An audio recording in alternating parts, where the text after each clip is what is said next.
L'esclave qui n'est pas capable d'assumer sa révolte ne mérite pas que l'on s'apitoie sur son sort.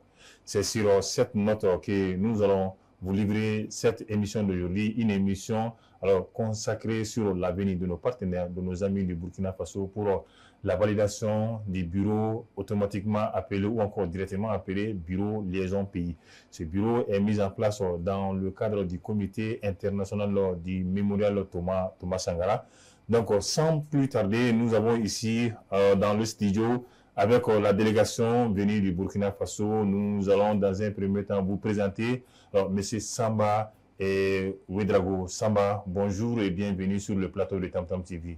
Bonjour à vous, bonjour à tous les téléspectateurs, à toutes les téléspectatrices. Merci de nous avoir invités. Alors, Samba, il n'est pas seul. Nous sommes avec aussi Suleiman Zerbo. Suleiman Zerbo, vous êtes là pour la validation du bureau liaison pays du comité international du mémorial Thomas Sankara. Bonjour et bienvenue. Bonjour. Bonjour aux téléspectatrices et aux téléspectateurs. Et merci de nous avoir invités. Alors déjà, vous le savez, le décor est déjà planté, chers abonnés. Aujourd'hui, nous allons parler, tout ce que nous allons dire, ça va tourner autour de l'histoire de Thomas Sankara, tout ce qu'il a fait pour le Burkina Faso, pour le Mali, mais aussi pour l'Afrique tout entière. Thomas n'est pas pour le Burkina seulement, Thomas c'est pour tous les hommes opprimés, c'est-à-dire du Burkina Faso au Mali, du Mali au Kiban, du Kiban au Venezuela. Thomas, il a ses œuvres ainsi partout, on va dire ainsi. Alors aujourd'hui, vous êtes là dans un cadre très bien précis.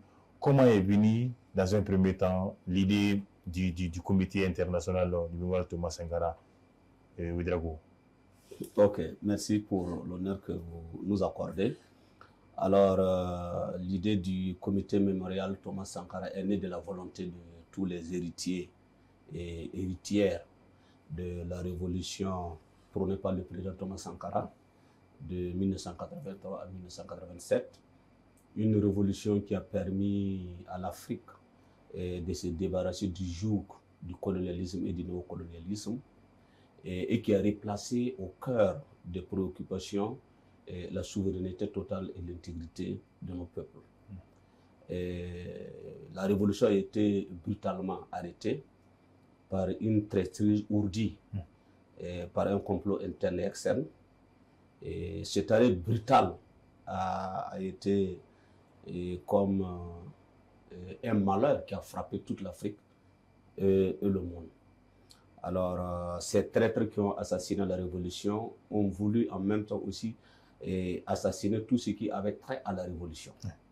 C'est à partir de ce moment que tous ceux qui étaient dans la lutte révolutionnaire, qui ont juré que la lutte révolutionnaire doit continuer coûte que coûte, quelles que soient les circonstances et quelles que soient les conditions, et ont travaillé à réhabiliter la mémoire du président Thomas Sankara.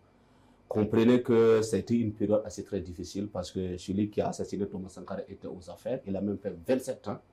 Mais le peuple burkinabé, le peuple africain et tous les progressistes d'Afrique et du monde ont dit non et ont travaillé à ce que l'esprit et la mémoire de Thomas Sankara ne soient jamais enterrés. Alors donc c'est à la faveur de l'insurrection populaire des 30 et 31 octobre 2014 où le peuple burkinabé, de façon très solidaire, avec la prophétie réalisée par le président Thomas Sankara, notamment tuer Thomas Sankara des milliers de Sankara naîtront, que tous ceux qui sont nés après lui ont estimé qu'il était temps maintenant qu'on puisse mettre fin à ces régimes sanguinaires dictatoriaux. Et à partir de ce moment, les camarades se sont retrouvés pour dire, mais écoutez, il faut qu'on ait un lieu, un si petit digne de son nom, parce qu'il a été sauvagement enterré à quelque part dans les encablures de Ouagadougou comme vraiment pas comme un humain.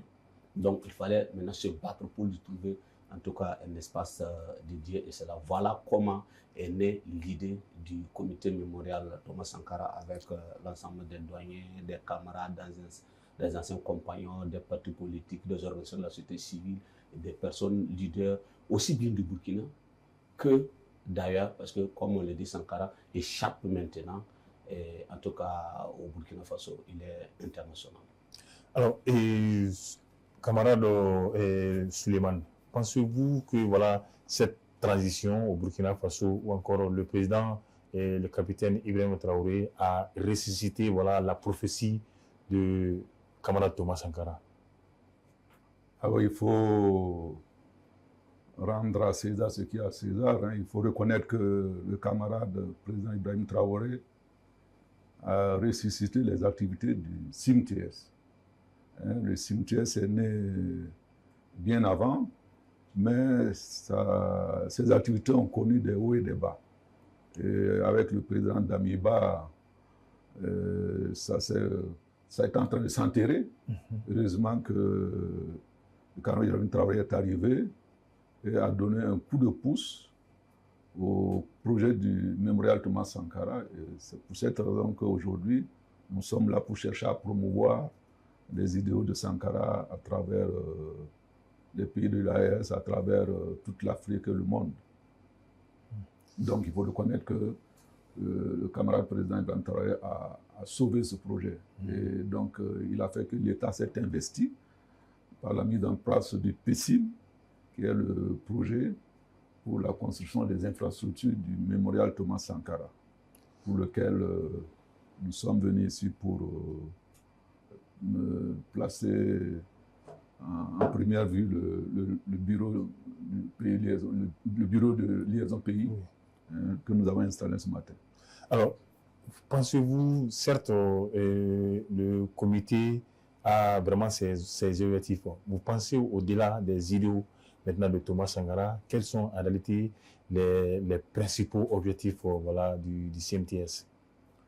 Ben, le CIMTS, ses objectifs, c'est promouvoir les idéaux de Thomas Sankara. Oui. Bon, pour promouvoir ces idéaux, il faut d'abord, sur le plan infrastructurel, faire une réalisation. Et c'est donc ce projet qui est en train de se réaliser, qui a déjà connu un début de démarrage des travaux avec le camarade président Ibrahim Traoré. Mais en dehors de l'infrastructure, prévoir faire vivre les idéaux, c'est partout. Ouais, au Mali, ici, quand on vient, on dit on peut promouvoir des actions pour l'émancipation de la femme, par exemple, que Sankara défendait. Ça, ce n'est pas au Burkina seulement, ça peut se faire ici. On dit l'environnement, il faut se battre contre la désertification. Ça, c'est partout en Afrique. Dans l'AES, nous sommes bien placés en AES pour savoir qu'il faut promouvoir ces idéaux-là. Donc, il faut enseigner ça aux enfants, aux plus jeunes, ces idéaux pour que demain, ils puissent porter. Nous sommes d'une autre génération, mais nos enfants et petits-enfants qui viennent, il faut qu'ils s'approprient les idées du président Thomas Sankara pour le promouvoir, pour l'indépendance véritable de l'Afrique et le développement socio-économique de l'Afrique. Alors, déjà, vous le savez, comme on appelle Ouédraogo, donc Thomas Sankara, c'est quelqu'un, donc il n'épargnait aucune couche. Donc, du cultivateur, voilà, à l'artisan, de l'artisan, qu'on appelle au pêcheur qui se trouve au bord du fleuve. Alors, est-ce que le CIMTS aussi dans ses actions, alors vous allez toucher tous ces secteurs-là? Oui, il faut dire que, comme le président Sankara l'avait dit, notre révolution, c'est le mouvement de l'image majorité au profit de l'image majorité. Voilà, ce qui veut dire qu'au niveau du CIMTS, nous avons presque tous les compartiments. Alors, des élèves et étudiants, aux agriculteurs, à tous les secteurs socio-professionnels, aux élites et à toutes les... Parce que nous ne pouvons pas avoir une révolution qui puisse durer dans le temps sans une conscience révolutionnaire. Et cette conscience révolutionnaire doit être menée pas à pas. Et il faut passer par la formation, il faut passer par le recyclage, il faut passer par vraiment beaucoup de choses. Et au niveau des cimetières, comme il venait de le dire, quand vous partez déjà voir le projet, vous allez voir qu'il y a des murs thématiques où on peut beaucoup apprendre sur ce que c'est que la révolution et qui a été Thomas Sankara, quelles sont les grandes réalisations qu'il a eu à faire. Et également dans les établissements avec les clubs, c'est de commencer déjà à enseigner qui est Thomas Sankara. Voilà. Comment la révolution burkinabé est arrivée. Comment la révolution burkinabé a été stoppée. Et comment nous devons faire, nous mobiliser pour que notre souveraineté soit une affaire de tout le monde.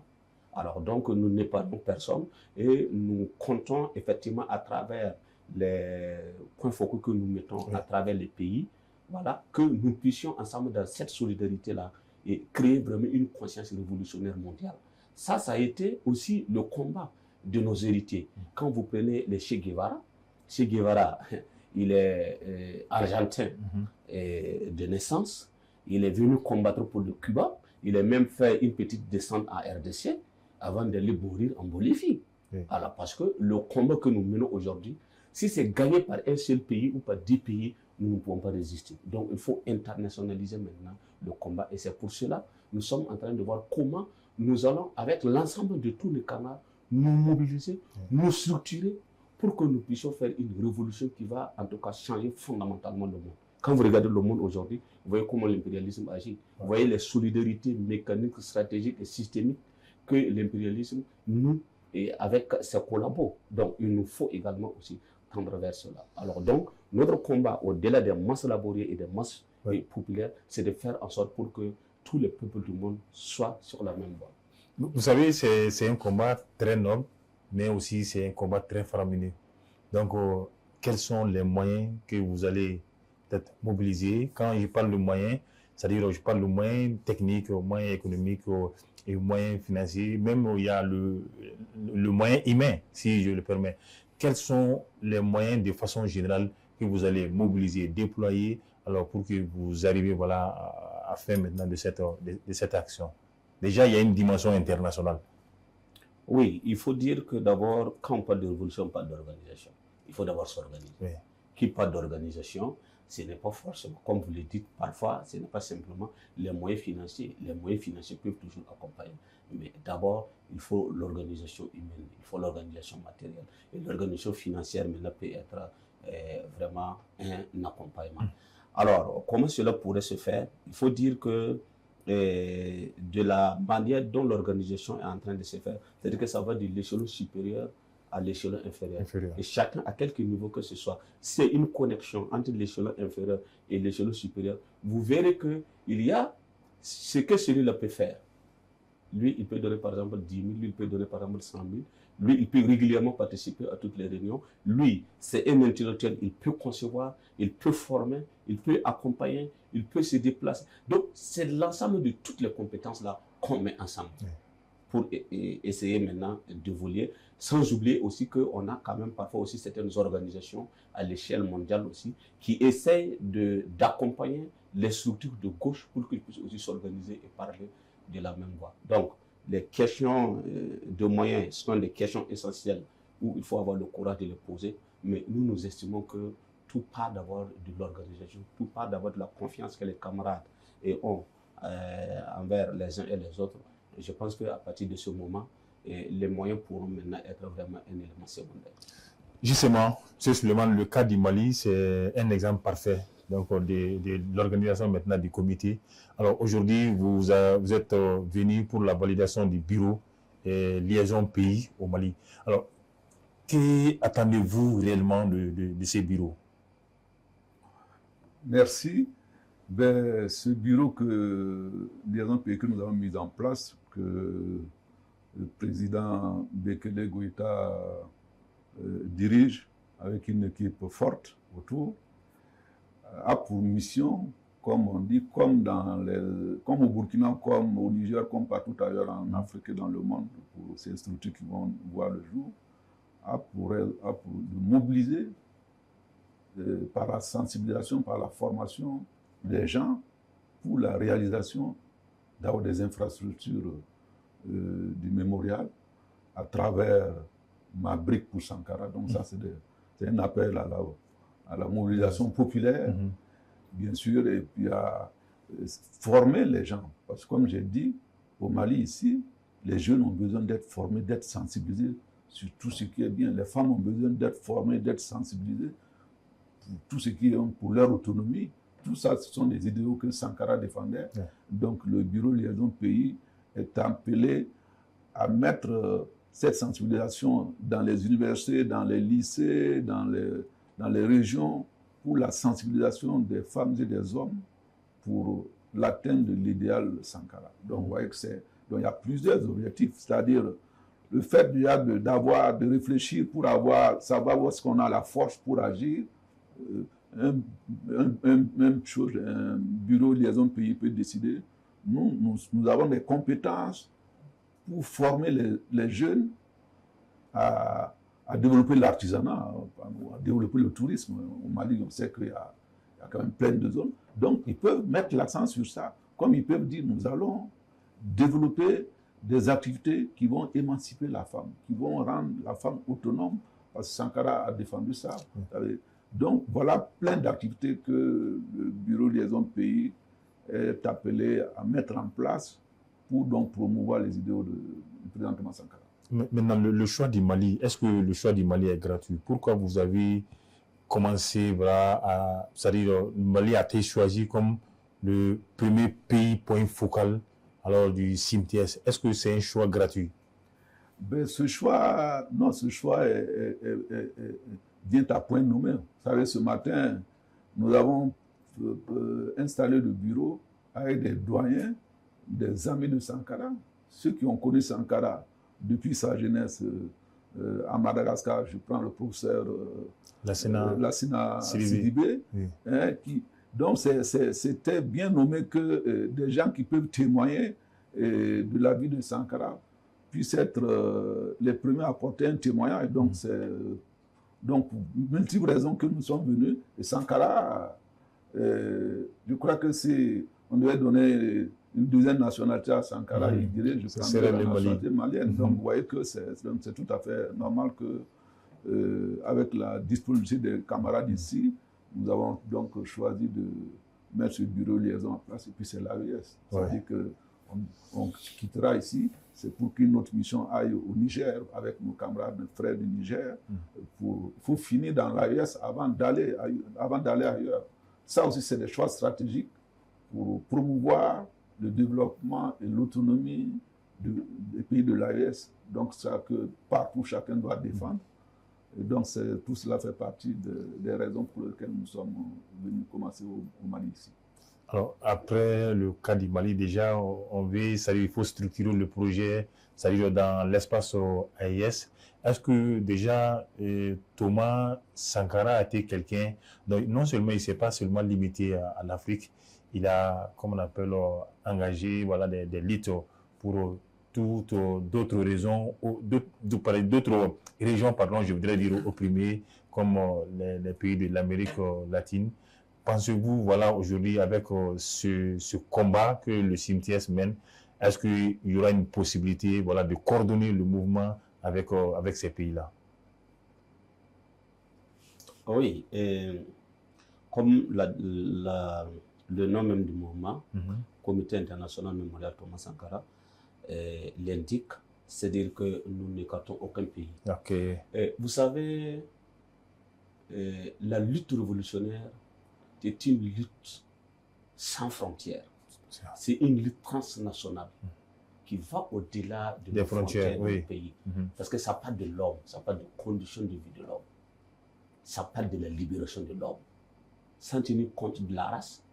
Et si nous revenons même à la race même en tant que telle n'existe pas. C'est des constructions idéologiques. Si l'homme noir n'avait pas quitté l'Afrique pour aller se retrouver dans les zones glaciales, il n'aurait pas de blanc, ni de jaune, ni de rouge. Alors, donc, c'est pour dire qu'un peu partout, il y aura des comités mémoriaux Thomas Sankara. Okay. Alors, beaucoup de pays même en réclament déjà. Ah bon? Le camarade RG était en Afrique du Sud. L'Afrique du Sud a déjà son point focal. Il reste maintenant à ce que nous puissions aller installer. À Cuba, mais le président Thomas Sankara et Fidel Castro ont eu de très bons rapports. Cuba et le Burkina, c'est à peu près, nous partageons les mêmes histoires, les mêmes réalités, les mêmes luttes. Alors vous prenez le Venezuela, vous prenez le Brésil, vous prenez toute l'Amérique latine, vous prenez même la France. Il y a même des espaces même qui portent le nom de Thomas Sankara. Il y a des universités où on a fait des thèses sur Thomas Sankara. Ouais. Donc, c'est pour dire que, voilà, c'est comme nous l'avons dit, c'est à nous aussi de travailler pour qu'on comprenne également que, à partir de l'Afrique aussi, nous pouvons changer le monde. C'est ça. Et c'est ce combat que nous sommes en train de mener, et c'est ce combat également que votre bureau aussi mène avec nous. Avec plaisir. Déjà, nous ne sommes pas au terme de l'émission, mais déjà, vous avez séjourné à Bamako, donc vous avez un peu visité aussi la ville. On a vu les monuments touristiques, on a vu aussi la place de l'AES. Alors, ces monuments et places d'indépendance, est-ce que ces monuments-là vous inspirent? Oui, il faut dire que c'est toujours des symboles. Et les symboles est très important, c'est très frappant. Au Burkina Faso, nous avons débaptisé le boulevard Charles de Gaulle et nous l'avons maintenant baptisé boulevard Thomas Sankara. Oui. Parce que nous n'avons pas à venir étaler un boulevard au nom d'un colon qui nous a exploité voilà, pendant et faire sa promotion. Et tout enfant qui va naître au boulevard Charles de Gaulle, mais ça va rester marqué dans ça. Donc il faut effectivement commencer d'abord par choquer les esprits. Wow. Donc le fait qu'on ait des espaces qui répondent à nos attentes, qui portent des noms que nous connaissons, que nous pouvons expliquer, c'est déjà un signe même de libération et de souveraineté. Et ici, effectivement, nous en avons vu, on a été à l'espace AIS, nous avons vu le mémorial Modibo Keïta, et nous voyons toutes les dynamiques qui s'opèrent, et nous pensons que c'est par là qu'il faut aller. Il faut choquer les consciences, et il faut vraiment inverser les choses, et pour que nous puissions revenir à nous-mêmes. Parce que le combat qu'on mène, au-delà des aspects politiques et tout, c'est aussi un combat culturel. Il faut que nous sortons de cette aliénation culturelle pour vraiment amorcer véritablement notre indépendance culturelle. Oui, c'est ce que les hommes de culture aussi disent. Après avoir tout perdu, ce qui va nous rester, que c'est notre culture. Monsieur Suleiman, est-ce que vous avez quelque chose à ajouter à ce que voilà, M. Ouedraogo vient de dire? Ah ouais, ben, ce que je vais ajouter, il faut d'abord remercier ceux qui défendent la culture ici, au Mali. C'est à travers le ministère en chargé de la culture, qui est dans cette dynamique qui nous a reçus et qui suit un peu partout ce genre d'activité pour la promotion de la culture au Mali et dans l'espace asien, toute l'Afrique. Je dirais que la culture, comme Sankara le disait, le défendait, c'est l'enracinement. C'est-à-dire, si on perd sa culture, on a tout perdu. Il faut comprendre que les pays qui nous ont colonisés, c'était pour nous soumettre à leur culture. Donc, prendre notre indépendance, il faut commencer d'abord par prendre son indépendance culturelle. Avant de penser aux autres aspects. C'est fondamental.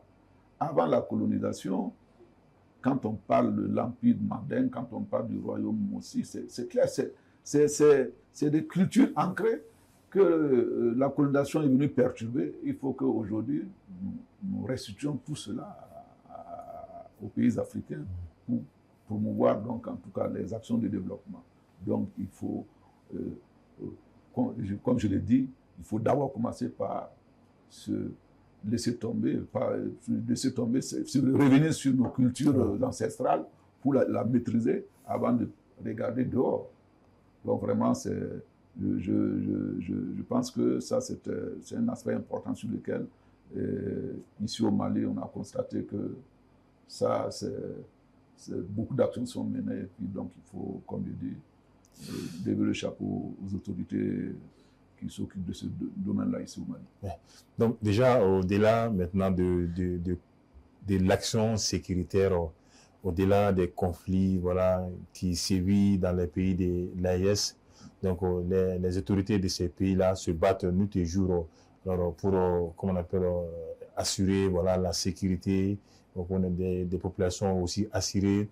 Alors, comment on appelle, si je me permets, le va-et-vient maintenant de la population, donc, et tout ce qui en suit.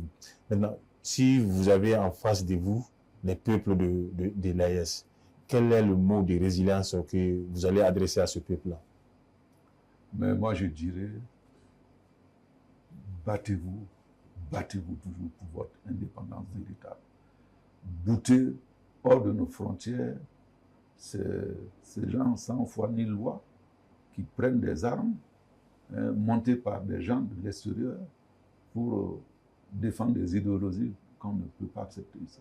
Donc le peuple de l'AES, réunissez-vous et lutter ensemble, vous allez bientôt avoir la victoire finale. Ça, c'est certain. Alors, M. Ouedraogo, même si alors, les phrases seront identiques, mais les tons ne seront pas en tout cas les mêmes. Alors, quel est votre mot, si vous avez quelque chose maintenant de très fort, de très puissant, à l'endroit maintenant de ce peuple magnifique qui se bat aussi pour tous les jours? Alors, quel est le mot réellement que vous pouvez dire à ces peuples-là? Bon, je crois que vous l'avez dit au début de votre émission, c'est de dire à ce peuple-là de s'inspirer aussi des luttes héroïques de nos devanciers, de nos ancêtres, depuis les périodes de pénétration, depuis le temps des esclavages, et de se convaincre que l'esclave qui n'est pas capable de se battre et briser ses propres chaînes ne mérite pas que l'on s'apitoie sur son sort. Il répondra seul de son malheur s'il se fait des illusions sur la condescendance suspecte des maîtres qui prétendent l'affranchir. C'est seule la lutte qui libère. C'est ça. En tout cas, c'est sur la lutte libère, donc sur cette note, alors que nous allons fermer ce chapitre. Alors, nous remercions toute la délégation, donc une délégation composée de M. Souleymane Zerbo et de Samba Ouedraogo. Alors, nous vous remercions infiniment, là aussi, de votre passage sur Tam Tam TV. Tam Tam TV aussi, c'est la révolution avec qui gère aussi la révolution avec tout le Mali, la révolution avec les présidents de l'AES. Merci infiniment, merci aussi à nos abonnés et bonne suite de programme.